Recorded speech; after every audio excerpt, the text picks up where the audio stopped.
Hey everybody, Scuff D here, doing another quick tutorial here for Horus Heresy Legions. Actually, I wouldn't even call it a tutorial. This is more of an entry-level video for new players, beginning players, people who might not yet understand a little bit some of the intricacies of the game.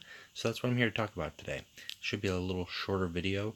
If you're a more experienced player, this is probably just isn't for you. But if you're newer to the game or you kind of want to get some interesting pointers or some opinions, that please watch. So right off the bat, as a newer player coming into the game, you want to have crates. Crates is what gives you cards, it gives you gold, it gives you gems. There are multiple ways to earn crates. Obviously, you've got your free crate, which is displayed on the screen here. I'll just go ahead and open this one up here. A rare. You can get epics. I don't know if I've seen anybody get a legendary from a crate, but you can get epics from crates, so they're a good way to get cards. Usually you get 7 gold. Every now and then you get 4 gems. Occasionally you might get a ticket in a free crate, but you're going to get those periodically throughout the day. Always worth checking in, usually every 4 or 5 hours, just to see if you've got a crate, pick up some stuff as a new player. Second, you've got your daily missions. So as you can see there, every day you win 5 games, you get a crate. And the crates for the daily missions are substantially better than the free crate. Usually 20 gold, and then you've got about 4 or 5 cards or cosmetics, depending on what you get. And then, of course, you'll get a ticket guaranteed in each of those daily crates. Now, the tickets are very important. As you'll see up on my screen here, I've got 7 tickets. Tickets are really what it comes down to, and we'll kind of get into that a little bit later as far as really making the most of your play and getting the most crates for your buck. And then you've got your gold, which racks up after a while. From playing, you get 3 gold per win, up to, I believe, 10 times a day, and then every win after that is 1 gold. I might be off a little bit, but that's the way it breaks down. So if you play your 5 games and you win 5 games, you'll have 15 gold from those wins, in addition to the gold that you get from the crate. Every 100 gold, go to the shop here, can get you either a cards crate or a cosmetics crate. And based off of the description here, so I'll hold that down here. So the cards crate kind of breaks it down as far as what you're getting here. You're getting at least one of them rare with 5 cards in there, and this is from the first set. The first set is going to be comprised of your first 4 traitor legions, the Sons of Horus, the Death Guard, the World Eaters, and the Emperor's Children, as well as Imperial Army, Mechanicum, and Chaos cards. Ultimately, as a starting player in the game, this crate there is what you're going to want to get to build up your collection of just about every of the factions aside from the Raven Guard, Salamanders, and Iron Hands. Your cosmetics crate, you might be lured in here if you are a collector, an avid collector. You're searching for the cosmetics. Cosmetics are the little decorative things, and we'll look at those in here in just a second. But they offer you no gameplay value whatsoever in terms of your deck. So if you are new to the game, stay away from purchasing cosmetics crates with your gold initially, because they really won't do you anything. And honestly, most of the cosmetics that you're going to get in there, you're going to get through just general play anyways. Every now and then you might get yourself, something swanky, but realistically, that's just for bragging rights or if you're a completionist. Now, there are new crates over here in this exclamation point off to the right side. We go here to the daily deals, and the daily deals is offering a new crate currently. Now, obviously, you've got the 4 decks that you can purchase with money or in-game currency, the Istvan 5 crate, and today is the Legion crate for the Iron Hands. So now this crate here for the Iron Hands is specific.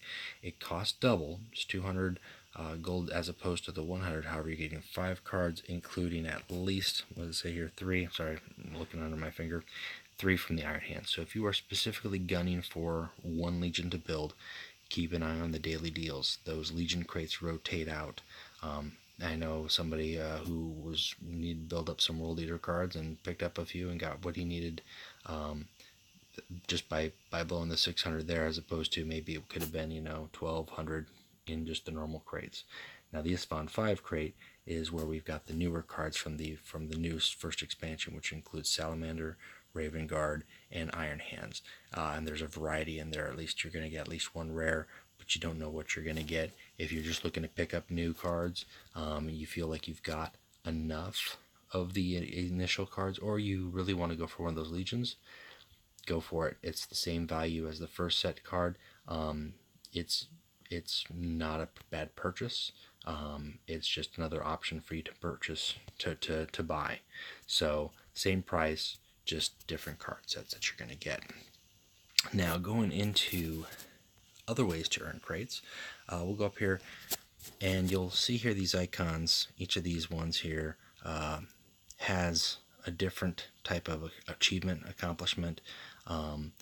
Each of these levels, the silver, the green, and the gold, offer you a free crate for making those achievements. That's one way to get those. Achievement crates don't come that often because obviously right now there's just 4 achievements times 3, so there's only 12 achievement crates to achieve. They're nice when you get them. It's a nice little bonus crate. It's something to work for. Some of them are easier to get than others. 12 victories an event. That can be done. Subscribe to the newsletter. That's a pretty easy peasy to do. I'm still working on winning 1,000 normal games, so in time you get there. Collecting 120 different cosmetics. I'm at 114, so I'm only 6 more away. That's good. That's a new tracker thing to kind of show that, but that's more for the completionist, so you kind of have an idea. Now, speaking of cosmetics, while we're here, we'll just take a look. So, as you can see on my screen, currently I've got a different card back than what comes normal with the game, as well as a little decorative symbol logo. You should be familiar enough with the initial one that comes with it, and then going into it, you can kind of peruse. Now, they've recently added the numbers to kind of show you how many there are, and if you're missing in between. For instance, I've got 1, 2, 3, but I'm missing 4. So if there's ones that you're looking for, I don't have too many of those. I've got a bunch of these. Most of these are common. There's a couple rares in here, but they go on, and more have been added with the Isfahan 5 expansion. So these are some of the cosmetics. Now, cosmetics also includes the dialogue for your Warlords as well as the card backs. The dialogue for your Warlords, currently, there's not really any way aside from playing a game with a Warlord to access and find out which dialogue options you're missing. For your card backs, you just go in there, and I think I've only got 3. Hang on. Yeah, I've only got 3. I picked up a 4th one. I don't know where I got that. Hey, okay. And as you can see, there's card back 1, there's card back 11. So there's 10 between those that I'm missing, as well as card back 15. So if you're a completionist, if you're a collector, that's one way to go. And that 0 is for beta testers. Many people have got them. I don't know if people flash them off anymore, but that's why. So if you see that, I don't know if you can get that, if that's available some other time. I'm not trying to rub that in your face. That's just what that is. Now, the legendary points, I've had some people ask. I know I asked at one point in time, and as a newer player, you might see those. Legendary points currently don't have anything to do in the game. They are more for bragging rights in terms of showing we're at the end of each ranked season. Depending on where you ranked, you earn legendary points. So I think it's just more of kind of a status thing presently. I don't know if down the ways they will matter, or if they'll hold into any sort of category or some sort of offering, but presently that's what those are. So if you see that, don't get upset, don't get confused.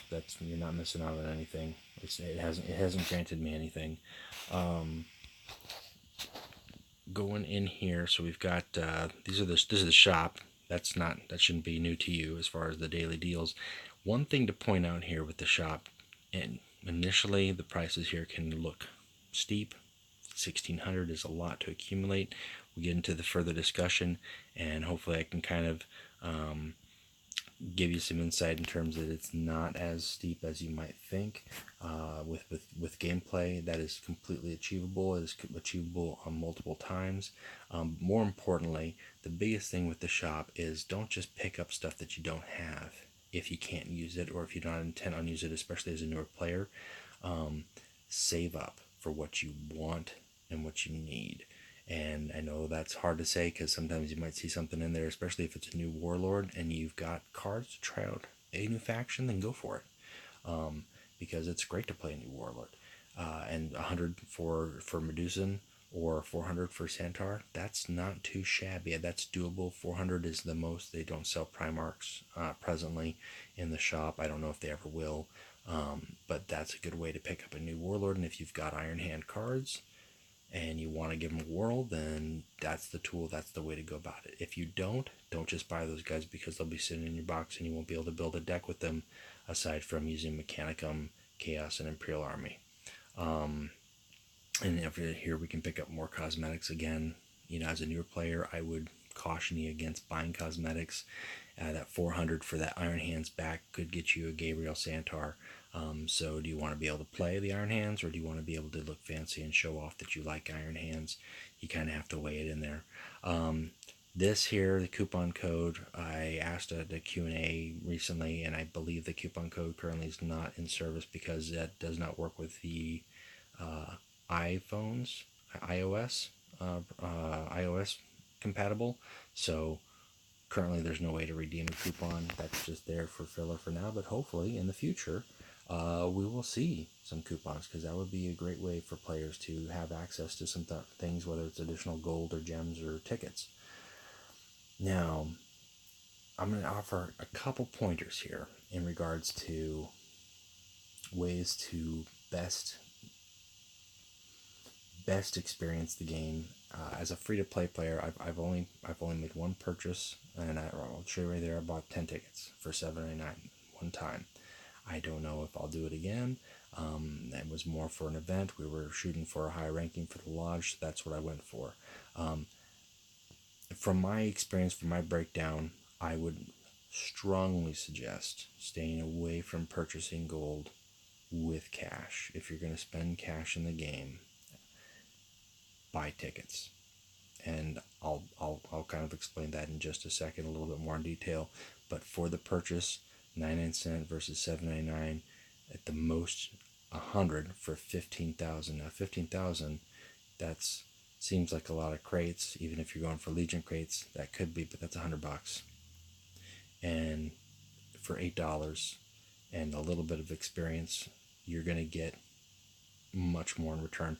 I mean, just looking at the $9.99, $9.99 is telling you 1,100 gold. That's 11 crates. That's 11 100 gold crates, or that's 5 Legion crates. So for $2 less in cash, if you have 10 tickets, and this is something that you might not know yet as a new player, because we're going into the events here, because this is where the tickets come in. Obviously, you use them to enter an event. You should enter an event 1 to 2 times at least to kind of get used to it, to kind of understand the decks, the characters. Up here at the Looming Menace, you can kind of see what the rewards are. If the Loyalist side wins, you get this little decorative thing added to the game. Not that you get it, but it's added to the game to purchase if Chaos wins. Now, who's winning is determined by where that bar is. Currently, it looks like it's almost deadlocked between the two sides. We've still got 9 days to go. If you want to go into the story a little bit, we look at the story. It tells you what's up with it. This one here is Looming Menace. We've still got 9 days to go. And then you enter. I'm not going to enter in here currently right now, but if I did, it could be for 1 ticket because I don't have 10. However, if you do have 10 tickets, you tap on the 10 right there, and then you enter for 10. And yes, it's 10 tickets, and some people will say it's a gamble and it's one way to go. That it doesn't. It increases your rewards by times 10. Basically, instead of playing 10 games or playing 10 entries, you're playing 1 entry for the rewards of 10, which is a quicker way to go about it. So if you build up your tickets over 10 days, rather than go it 1 day at a time and win 3 or win 4 or win 6 or win 8 on 1 ticket, if you have a good run, even a mediocre run with 10 tickets, you're winning 10 times at the same level. So that means if you have a 6-3 win and you are at the 6th level, you will get 10 of the 6 level reward crates. If you win at the 12, you get 10 12 crates. You don't have to go back through it and try to get them again. You've gotten all 12 up front, and each of those reward crates, at the various levels, the rewards get better. At the minimal level, I believe you're getting about 60 to 80 gold per crate. So that's not quite enough for a crate, but that's with 0 wins. That's with 0 wins. And it goes substantially up from there. I believe at the 6th level win, at that point you are getting about 170, 180 gold per crate, which is almost 2 crates per ticket. So for 10 tickets, that's 17 crates. 10 tickets, 17 crates, not even a 12 win. That's the middle of the board. 6 wins. So that's 17 crates, give or take, versus, going back here to the cash, 11 crates for $2 more. And that's why I strongly suggest the ticket purchases over purchasing gold as a newer player. Because number one, first off, you get more for your money. Number two, and this is important as a newer player, with events, you have access to more gameplay. You might get frustrated playing for those 5 wins. You might run into the same decks, Loken, Tarvitz, Karn, over and over again. Occasionally you might find, something that breaks the mold a little bit, but for the most part, that's going to get repetitive. Events offer you up to 6 to 8 different decks, 6 to 8 different main characters, and then each of those has 4 different decks, I believe, that go with it. So the variety of decks, the variety of characters, and most importantly, the cards in each of the decks are cards as a newer player that you might not have immediate access to. And that's fun to play with, to learn and experience. Hey, what does this legendary card do? What can this deck do? What can this main personality do that I don't have? This warlord do that I don't have yet? Is it somebody that I want to buy? Or is it something that I want to hold off on? And as a newer player, being able to play with those high level cards for essentially free, or for the cost of your daily ticket, or if you saved up for your daily 10 tickets, it's a better play experience, in my opinion. You'll get more out of it as opposed to just playing the 5 and then buying gold and buying crates and then playing more 5 games with the same existing cards that you have, maybe adding, some new cards to your card pool, as opposed to here you're playing with a brand new cards, brand new decks. And actually I'm going to go into it. I'm just going to do a 1 ticket entry just to kind of go one step further into the event and kind of show some of the thought process if you're going to go into an event. So first off, and this is where the gamble comes, you never know who you're going to get here. These are the 4 warlord options that you've got. Take a look before you make your choice in terms of who you're going to use. Take a look at their ability, take a look at their initiative, and this is why I usually recommend, if you've got those 10 tickets, maybe wait a day or two and do a couple test runs to see which warlords you like, which decks you like, before just throwing 10 tickets out into an event as soon as it launches, because you might end up making a choice that you didn't enjoy, or that is just not a good deck against the other decks. So it's kind of hard to say. Now, this event has been active for a few days, so some of these choices, I know I'm not going to pick the Trader Warhound. I've not heard good things. Abraxas is pretty beefy. I like the Mandarax, and Morden is also really good too. These have all got low initiatives. Most of the warlords in this event do. I'm gonna go with Mandragorax. I'd like to go with Morden, but at the same time, I like his deck options as well. So let's see what deck options I have. All right, so these are the 3 decks. Now, suggestion number 1, first and foremost, don't just pick it based off of the name. That's not a good way to go. Each of the decks, the name kind of, if you enjoy the deck, remember the name, but don't pick it off of the name.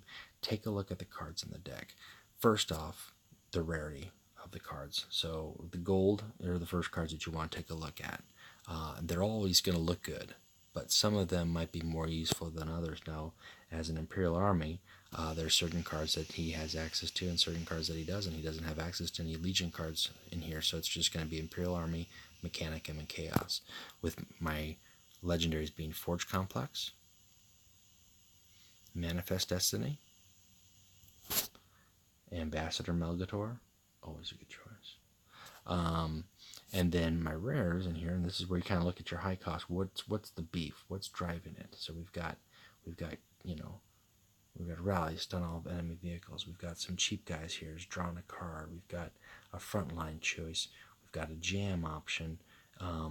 We've got some backlash, drawn a card. We've got breach, which is good at doing direct damage, as well as potentially taking out frontline. Sibilans are a little hand removal. Ambassador Melgator's hand removal. We got some direct damage. This isn't a bad choice here. I don't know what the end game is effective. It just looks like a lot of splash damage, and you got a couple other rallies in here and some survival with Forge Complex, putting a Mechanicum troop in the hand. You don't know what you're going to get, but it could be good, could be not so good. And then Manifest Destiny with the Survivor. Firebrands, which I played and I kind of enjoyed it. Firebrands. You've got the guys adding you Mechandrites. You've got Breach. You've got Melgator again making his appearance. Sibilans are back in this deck as well. But this one has got Ornithop's Barge as your 6 epic. And you'll notice there's only 2 epics here in this deck. What? Only 2? But Ornithop's Barge could come in pretty handy. Could be pretty powerful. On the other hand, it's also got these guys here at the front line. It's got these guys here beefing up your Mechanicum troops. It's very much more Mechanicum, as you can kind of tell by the things, as well as these guys. So it's a Mechanicum, Mechandrites, pump up those lines. Where's the new buddies? I think they're in here too. These guys here, we'll throw them out there and do some pecking with the Sagittari squad. And then you've got Red Naga. I haven't played Red Naga. I don't like it just looking at it. I like the scouts. I like the design flaw. Has potential in this event. But I don't like these guys. I don't like... Well, that's probably the best thing that the Imperials have got in terms of removal. I don't like Shipmaster Kyra as my epic in this deck. Jubok is great. Jubok is a good option. But the trade-off of having Jubok versus Shipmaster Kyra, that's a tough one. And then you've got the Mortar Carrier, which is good. But this deck here has got a lot of 5s and 6s. Firebrands has got some 5s and 6s, but it's got a lot more 4s. And then Atara's Pride, it's kind of all over the place, but it's got a lot more direct damage. And then obviously off to the side, it breaks it down for you. So take a good look at your deck. Take a good look at what you're going for. I'm going to go for Firebrands just because I'm familiar with it. I've played it a couple times. I like the Mechandrites. I feel like that's more rewarding, so I'm just going to go with that. I'm not going to play a game just yet, but I've made my choice, and I'm committed. And here's where you go, and if I had 10 tickets on it, then it's 10 all the way or not. And sometimes you can get 0-3 with 10 tickets. It happens. But again, you're getting 10 times the reward at that level, so you wouldn't have to go through the same experience 10 times. I don't know if that's good or bad. I think usually that's probably the worst that you can get out of it. But even if you score here at 6 with the second green crate, you've scored a good solid with 10 runs, then you're making bank. And not only are you getting the cards from those 10 crates, you're getting enough gold to buy up to potentially 17 more crates. That's 27 crates. 27 crates for $7.99 for the purchase of 10 tickets, as opposed to $9.99 for 11 crates. And again, that's just going for if you choose to spend money. You can certainly earn your 10 tickets in the free-to-play mode 10 days at a time. Bank them up if the event's about to end and you're looking at your event lodge rewards. For instance, here currently we're getting pretty close to the 15,000 line. If you're close or you're not close and you want to save those, there's nothing wrong with that, unless your lodge is pushing for something, and that's something that you probably want to keep an eye out as far as speak to your lodge members. So that's one way to go. That's the best way, in my opinion, in terms of making the most for your play, making the most for your money, getting the most cards out of the game. Because I'll tell you, if you hit one of those red crates with 10, you hit a gold, you are A, you're happy, and B, you're making you're making some massive gold back, and then you are just buying crates. I mean, you're getting like 300, 400 gold, just about, in those gold crates. So times that by 10, and then just imagine how many crates you can buy with that. You can fill up your whole collection. You can go crazy on a Legion crate. You can buy cosmetics if you want at that point. You can make the most from it. And that's really where, going back to gems, that's where your gems start to build up, because as time goes on, you get those commons, you get those rares duplicated, and you're going to get frustrated and tired of it. But when you're opening 20 plus crates from rewards, those gems start skyrocketing, and you get duplicate epics. That's plus 100 gems. You get 3 of those. That's plus 300 gems in one set. And as time goes on, those duplicates go up more. The rate of your duplicate pulls, which means that your gems go up more. So not only at that point are you filling out cards in your collection just by opening crates, but you are naturally banking the gems that you need to purchase the cards that you want or need in the shop with those gems. So very, very good to keep in mind. You can, I recommend, I guess I can't recommend it enough. If you have the 10 tickets, do a 10 ticket run. Don't do it blindly. Ask your lodge what decks seem to be working, what they like before you go into it, or give it a test run or two prior to see what options, what choices you want to try out before you do a 10 ticket run. But if you have the options, do it. You will be rewarded in the game. I think it's a better game experience. Just don't get frustrated if you go low wins, because at the same time you still are getting massive rewards, as opposed to your 1 or 2 crates a day with your 5 daily and your leveling. And as a newer player, you've got more experience in terms of what cards you want to see, what cards you want to use, certainly what cards you don't like seeing against you. One thing before I go here, because that's kind of the basic as far as what I wanted to cover in terms of crates, gold, new cards for new players, tips and pointers in terms of collecting and display, is the lodge. And you should have a lodge. You should be in a lodge if you're not already. I think that's just kind of a natural progression in most of the games. You see that, you go for it. The lodge chat channels, that's pretty basic. It's a very basic channel. If you aren't already on, and I know this is being shared through the Discord chat, but if you're viewing this and you are on Discord, I strongly recommend you get on Discord chat, because the chat options in Discord are leaps and bounds. This is a very rudimentary chat. It's a great way just to kind of throw out a little good game or something after you've played somebody. But in terms of actually being able to discuss your decks, discuss tactic options, card choices, show off what you've got, show up pictures, talk more about events, and definitely provide feedback for the game, because they do have a feedback channel, and they have Q&As with the devs. I cannot recommend the Discord chat enough if you're not already on it, or if you're on it and you don't really use it but you play the game often. Spend a little bit more time on there. If your lodge doesn't have a channel on the Discord, pressure your lodge master to get a Discord channel chat going, because if you can guys get up there, you can coordinate better. You can figure out, okay, who's going to run, how many more points do we need, how many more people are available to play for the 9 days to try to hit those high level reward crates, because that way everybody wins. You have more fun to play in the game. It's a better way to experience and communicate with other players, make some good connections in terms of just better play experience, and build the community. And the game is early enough on where I think building the game community in terms of not just newer players, but having that experience, giving some pointers out, and gaining the feedback from older players as well as new players to help build the game and make it a better experience for everybody. I think that's a good way to go.